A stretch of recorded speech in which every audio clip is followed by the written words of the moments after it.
जय श्री कृष्णा। राधे राधे दोस्तों, आप सभी को भाद्रपद मास के 5वें दिन की हार्दिक शुभकामनाएं। आप सभी पर भगवान विष्णु की कृपा सदा सर्वदा बनी रहे। आज की वीडियो में आप सुनेंगे भादो मास महात्म्य का अध्याय 5।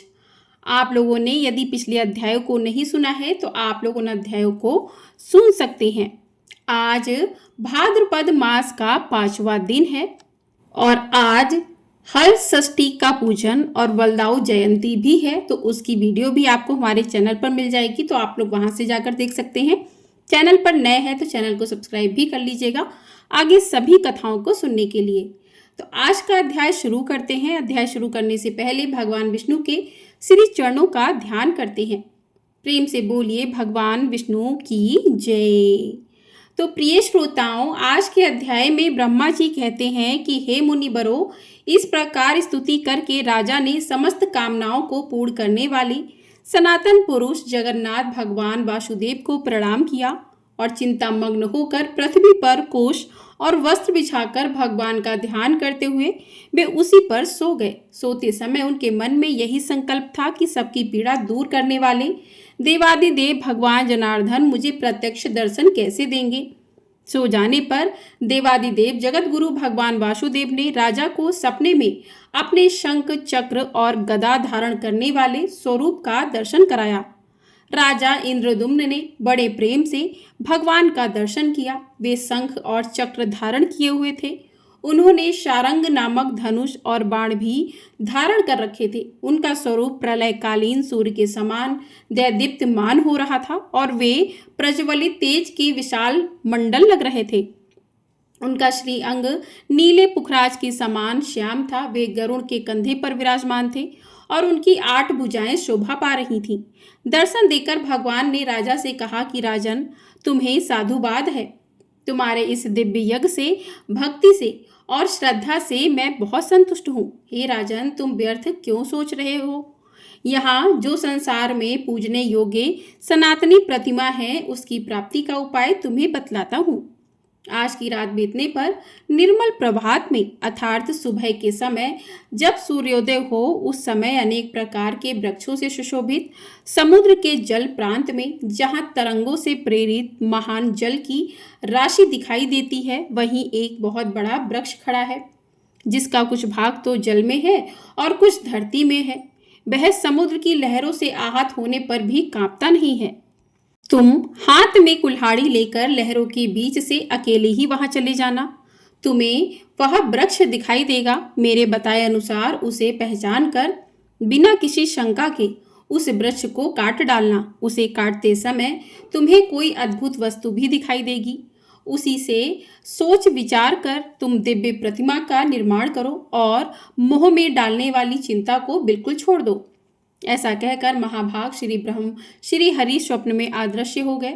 वह स्वप्न देखकर राजा को बड़ा आश्चर्य हुआ। उस रात को देखते हुए वे भगवान में मन लगाकर उठ बैठे और वैष्णव मंत्र और विष्णु सूक्त का जप करने लगे। प्रातःकाल उठे और भगवान स्मरण करते हुए विधि पूर्वक उन्होंने समुद्र में स्नान किया। फिर ब्राह्मणों को नगर और गांव आदि दान में देकर अपने पूर्वान कृत करके समुद्र के तट पर चले गए। वहां अकेले ही महाराज ने समुद्र की महाबेला में प्रवेश किया और उस तेजस्वी महावृक्ष को देखा। बहुत ऊंचा वृक्ष था और उससे बड़ी बड़ी जटाएं लटक रही थीं। उसे देखकर राजा इंद्रदुम्न बहुत प्रसन्न हुए। उन्होंने तीखे फरसे से उस वृक्ष को काट गिराया और उसके 2 टुकड़े करने का विचार किया। फिर जब उन्होंने उस लकड़ी का भलीभांति निरीक्षण किया, तब एक अद्भुत बात उन्हें दिखाई दी। श्री विश्वकर्मा जी और भगवान विष्णु दोनों ब्राह्मण का रूप धरकर वहां आए। उनके कंठ में दिव्य हार और शरीर में दिव्य अंगराग शोभा पा रहे थे। वे दोनों अपने तेज से प्रज्वलित हो रहे थे। राजा के पास आकर उन्होंने पूछा कि महाराज, आप यह कौन सा कार्य करेंगे? किस लिए आपने इस पेड़ को काट गिराया है? उन दोनों की बात सुनकर राजा बहुत प्रसन्न हुए। उन्होंने मीठी बाणी में उत्तर दिया कि मैं यहाँ आदि अंत से रहित देवादिदेव जगदीश्वर भगवान विष्णु की आराधना के लिए प्रतिमाएं बनवाना चाहता हूँ। इसके लिए स्वयं भगवान ने ही मुझे स्वप्न में प्रेरित किया है। राजा की यह बात सुनकर भगवान जगन्नाथ ने हंसकर कहा, महाराज आपका विचार तो बड़ा ही उत्तम है, इसके लिए आपको धन्यवाद है। यह भयंकर संसार सागर केले के पत्ते की तरह सारहीन है, इसमें दुख की ही अधिकता है। काम क्रोध इसमें पूरी तरह से भरे हुए हैं। इंद्रिय रूपी भंवर और कीचड़ के कारण यह अत्यंत दुस्तर है। नाना प्रकार के सैकड़ों रोग यहाँ भंवर के समान है। महाभाग, आइए इस वृक्ष की शीतल छाया में हम दोनों के साथ बैठिए। यह मेरे साथी एक श्रेष्ठ शिल्पी है। यह सब प्रकार के शिल्पक कर्म में अर्थात मूर्ति कला में साक्षात विश्वकर्मा जी के समान निपुण है। आप किनारा छोड़कर चले आइए, यह मेरे बताए अनुसार प्रतिमा तैयार कर देंगे। अब देखिए, भगवान खुद ही राजा इंद्रद्युम्न से बता रहे हैं कि किस प्रकार की प्रतिमाओं का निर्माण करना है। ब्राह्मण की बात सुनकर राजा इंद्रद्युम्न समुद्र का किनारा छोड़कर उनके पास चले गए और वृक्ष की शीतल छाया में बैठ गए। इसके बाद ब्राह्मण रूपधारी विश्वात्मा भगवान ने शिल्पियों में प्रधान विश्वकर्मा जी को आज्ञा दी कि तुम प्रतिमा बनवाओ। भगवान श्री कृष्ण का रूप परम शांत हो, उनके नेत्र पद्म पत्र के समान विशाल होने चाहिए। विवक्ष स्थल पर श्रीवत्स चिन्ह तथा कौस्तुभ मणि और हाथों में शंख चक्र और गदा धारण किए हो। क्या आप में से कभी किसी ने जगन्नाथ भगवान जी के मंदिर में जाकर उनके दर्शन किए हैं? अगर आपने दर्शन किए हो सके तो कमेंट बॉक्स में जरूर बताइएगा। भगवान राजा को आगे बताते हुए कहते हैं कि वे कौस्तुभ मणि, हाथों में शंख चक्र और गदा धारण किए हो। दूसरी प्रतिमा का विग्रह दूध के समान एकदम गोरा हो, उसमें स्वास्तिक का चिन्ह होना चाहिए। वे अपने हाथ में हल धारण किए हो। उनका नाम महाबली अनंत अर्थात बलराम जी होगा। देवता, दानव, गंधर्व, यक्ष, विद्याधर और नाग कोई भी उनका अंत नहीं जानते, इसलिए वे भगवान अनंत कहलाते हैं। और सुनो राजन, तीसरी प्रतिमा भगवान वासुदेव की बहन सुभद्रा देवी की होगी। उनके शरीर का रंग स्वर्ण के समान गौर और सुंदर शोभा से युक्त होना चाहिए। उनमें समस्त शुभ लक्षणों का समावेश होना बहुत आवश्यक है। भगवान के ऐसे कथन सुनकर उत्तम कर्म करने वाले विश्वकर्मा जी ने तत्काल उत्तम लक्षणों से युक्त प्रतिमाएं तैयार कर दी। पहले उन्होंने बलभद्र जी की मूर्ति बनाई। उनका वर्ण शरद काल के चंद्रमा की तरह श्वेत था। उनकी आंखों में कुछ कुछ ललिमा थी।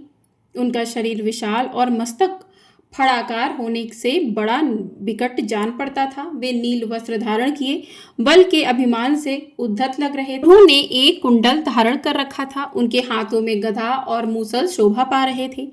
उनका स्वरूप दिव्य था। दूसरा विग्रह साक्षात भगवान वासुदेव का था। उनके नेत्र कमल के समान प्रफुल्लित थे। शरीर की कांत नील मेघ के समान श्याम थी। उनकी श्याम आभा तीसी के फूल की तरह लग रही थी। बड़े बड़े नेत्र कमल पत्र की तरह लग रहे थे। शरीर पर पीतांबर शोभा पा रहा था। वक्ष स्थल में श्रीवत्स का चिन्ह और हाथ में चक्र था। इस प्रकार वे सर्व पापहारी श्री हरि बड़े दिव्य दिखाई देते थे। तीसरी प्रतिमा सुभद्रा जी की थी, जिनके देह की दिव्य कांत सोने की तरह दमक रही थी।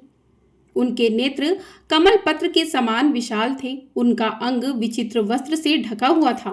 वे हार और केयूर आदि विचित्र आभूषणों से सुशोभित थी। गले में रत्नमय हार लटक रहा था। इस प्रकार विश्वकर्मा जी ने उनकी बड़ी ही सुंदर रमणीय प्रतिमा बनाई। राजा इंद्रद्युम्न ने यह बड़ी ही अद्भुत बात देखी कि सब प्रतिमाएं बिल्कुल एक क्षण में ही बन गई थी। सभी 2 दिव्य वस्त्रों से ढकी हुई थीं। सबका तरह तरह के रत्नों से श्रृंगार किया गया था और सभी प्रतिमाएं अत्यंत मनोहर और समस्त शुभ लक्षणों से संपन्न थीं। उन्हें देखकर राजा अत्यंत आश्चर्यमग्न होकर बोले कि आप दोनों ब्राह्मण के रूप में साक्षात देवता तो नहीं पधारे हैं। आप दोनों के कर्म तो बड़े अद्भुत हैं और आपके व्यवहार देवताओं की तरह लग रहे हैं। निश्चय ही आप मनुष्य तो नहीं जान पड़ते। आप देवता हैं या मनुष्य, यक्ष हैं या फिर विद्याधर। आप कहीं ब्रह्मा जी और विष्णु जी तो नहीं हैं। दोनों अश्वनी कुमार तो नहीं हैं। आप मायामय रूप से स्थित हैं, इसलिए आपके यथार्थ स्वरूप को तो मैं नहीं जानता। अब आप ही दोनों की शरण में आया हूँ। मेरे सामने अब अपने वास्तविक रूप को प्रकट कीजिए। तब श्री भगवान बोले कि मैं देवता, यक्ष, दैत्य, देवराज, इंद्र, ब्रह्मा अथवा रुद्र नहीं हूं। मुझे पुरुषोत्तम समझो। मैं समस्त लोगों की पीड़ा दूर करने वाला, अत्यंत बल पौरुष से संपन्न और संपूर्ण भूतों का आराध्य हूं। मेरा कभी अंत नहीं होता, जिसका सब शास्त्रों में उल्लेख किया जाता है, वेदांत ग्रंथों में वर्णन मिलता है, जिसे योगी जन ज्ञान गम्य और वासुदेव कहते हैं। वह परमात्मा मैं ही हूँ। स्वयं मैं ही ब्रह्मा, मैं ही विष्णु, मैं ही शिव, मैं ही देवराज इंद्र तथा मैं ही जगत का नियंत्रण करने वाला यम हूँ। पृथ्वी आदि 5 भूत, त्रिविद, अग्नि, जलादि, वरुण, धरती और पर्वत भी मैं ही हूँ। संसार में जो कुछ भी बाड़ी से कहा जाने वाला स्थावर जंगम भूत है, वह मेरा ही स्वरूप है और यह चराचर विश्व मेरे अलावा कुछ भी नहीं है। राजन, मैं तुम पर बहुत प्रसन्न हूँ।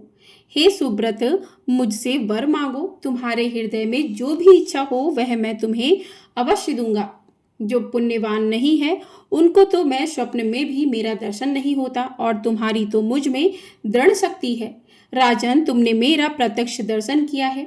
भगवान वासुदेव के ऐसे वचन सुनकर राजा के शरीर में रोमांच आया।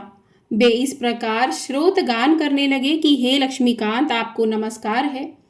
श्रीपति, आपके दिव्य विग्रह पर पीत वस्त्र शोभा पाता है। आप लक्ष्मी प्रदान करने वाले और लक्ष्मी जी के स्वामी हैं। हे श्रीनिवास, आप लक्ष्मी जी के धाम हैं, आपको नमस्कार है।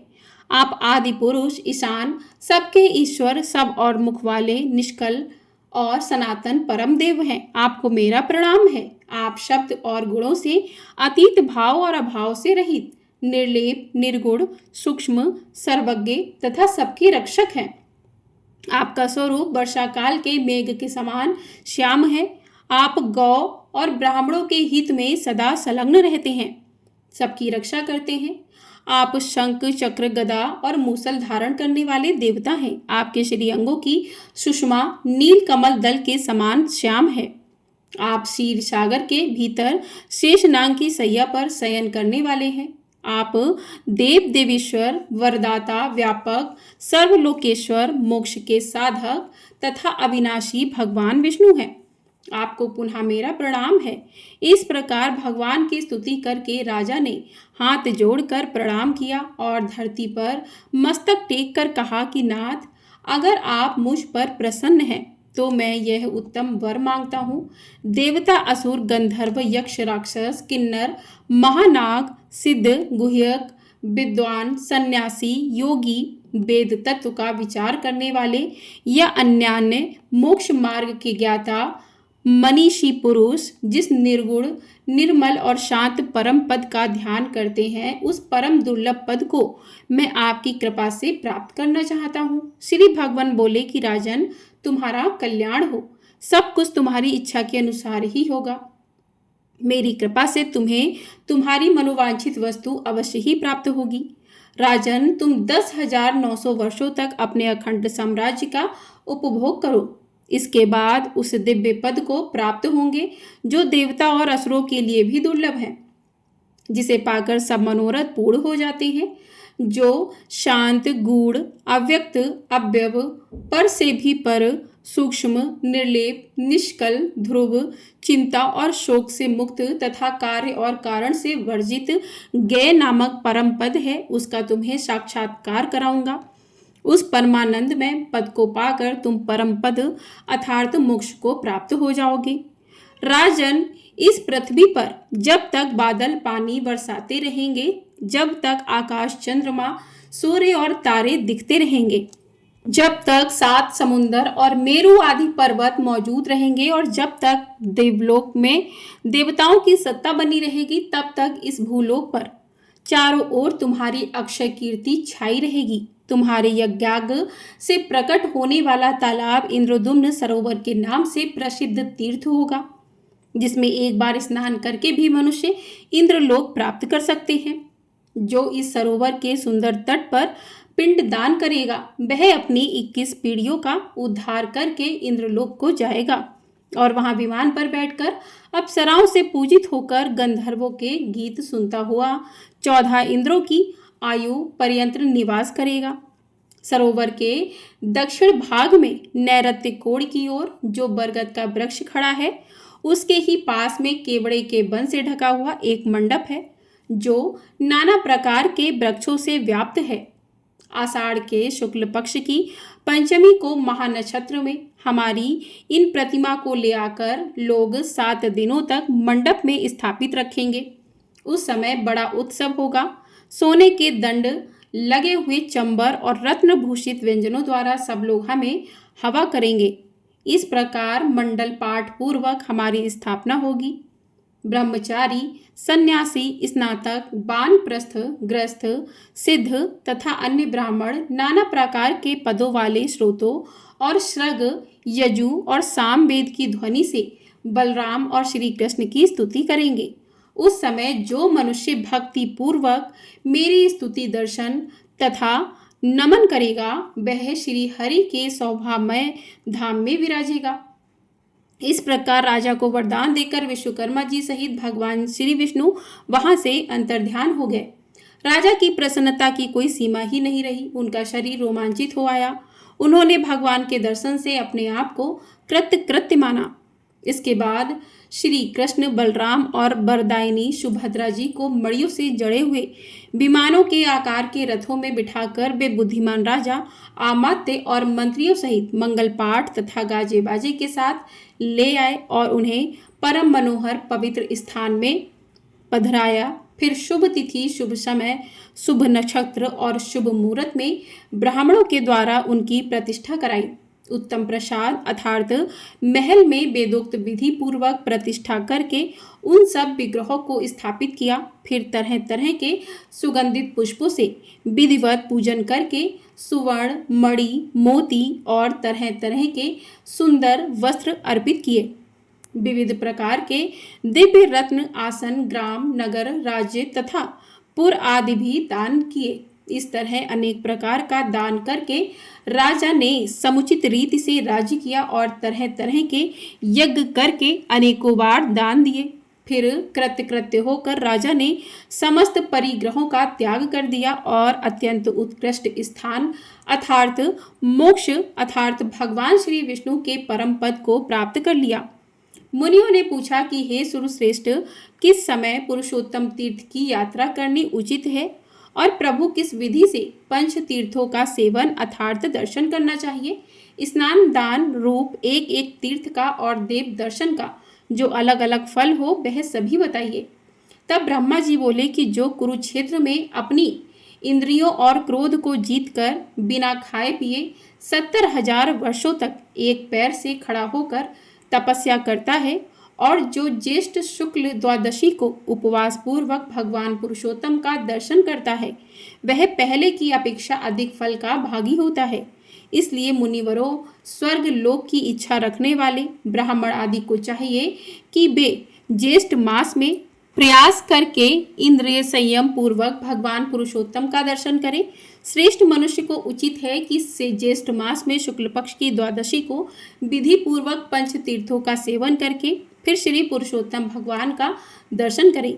जो ज्येष्ठ की द्वादशी को अविनाशी देवता भगवान पुरुषोत्तम का दर्शन करते हैं वे विष्णु लोक में पहुंचकर फिर कभी वहां से नीचे नहीं गिरते। इसलिए ज्येष्ठ में प्रयत्न पूर्वक वहां की यात्रा करनी चाहिए और वहां पंच तीर्थ सेवन पूर्वक पुरुषोत्तम का दर्शन करना चाहिए। जो अत्यंत दूर होने पर भी प्रतिदिन भक्ति पूर्वक भगवान पुरुषोत्तम का कीर्तन करता है वह शुद्ध चित्त होकर भगवान विष्णु के परम धाम में जाता है। जो श्रद्धा पूर्वक एकाग्रचित होकर श्री कृष्ण के दर्शनार्थ यात्रा करता है वह सब पापों से मुक्त होकर भगवान विष्णु के लोक में जाता है। जो दूर से भगवान पुरुषोत्तम के प्रसाद शिखर पर स्थित नील चक्र का दर्शन करके उसे भक्ति पूर्वक प्रणाम करता है वह मनुष्य सहसा पाप से मुक्त हो जाता है। आज की कथा यहीं पर समाप्त होती है। इसके आगे का वृत्तांत आप लोग अगले अध्याय में सुनिएगा। इसके आगे की कथा और भी रोचक होने वाली है तो आप लोग उसे भी अवश्य सुनिएगा। और आज की कथा पसंद आई हो तो वीडियो को लाइक ज़रूर कर लीजिएगा। आपका एक लाइक हमारे लिए बहुत अधिक महत्वपूर्ण होता है। चैनल पर नए हैं तो चैनल को सब्सक्राइब भी कर लीजिएगा, जिससे आप लोगों को आगे आने वाली कथाएं समय से प्राप्त हो सके। हमारे चैनल पर आपको जन्माष्टमी कब है और जन्माष्टमी की कथा भी सुनाई जाएगी, तो चैनल को ढेर सारा प्यार ज़रूर दीजिएगा। अर्चिता वॉइस में आपका बहुत बहुत स्वागत है। इस चैनल को आप लोग बहुत आगे तक ले जाइए। बस यही प्रार्थना है आप सभी से। भगवान आप सभी पर अपना आशीर्वाद ऐसे ही बनाए रखें। इसी के साथ आज की वीडियो को करते यहीं पर समाप्त। मिलते हैं अगली वीडियो में। कमेंट बॉक्स में भगवान विष्णु की जय, जय श्री कृष्णा, राधे राधे अवश्य लिखिएगा। जय श्री कृष्णा, राधे राधे।